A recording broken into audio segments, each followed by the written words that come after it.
येत्या 3 ते 4 महिन्यात स्थानिक स्वराज्य संस्थांच्या निवडणुका होतील। निवडणुकीसाठी सज्ज रहा, देवेंद्र फडणवीसांचं कार्यकर्त्यांना आवाहन। शरद पवारांनी दगाफटक्याचं राजकारण केलं तर उद्धव ठाकरेंनी आम्हाला धोका दिला। शिर्डीतल्या महाधिवेशनात अमित शहांचा हल्लाबोल। महाविकास आघाडी फुटली असं म्हटलं नाही। स्वबळाच्या मुद्द्यावर संजय राऊत यांचं वक्तव्य। काँग्रेस नेत्यांनी ऐकून घेण्याची सवय ठेवावी, राऊतांचा टोला।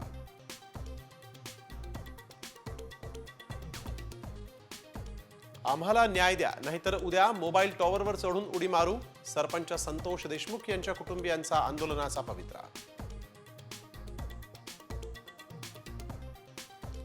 परळीत राख वाहतूक करणाऱ्या टिप्परनं उडवलं। सरपंच अभिमन्यू क्षीरसागर यांचा जागीच मृत्यू।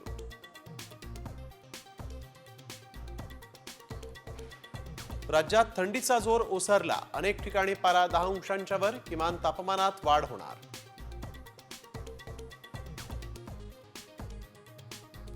भाजपचं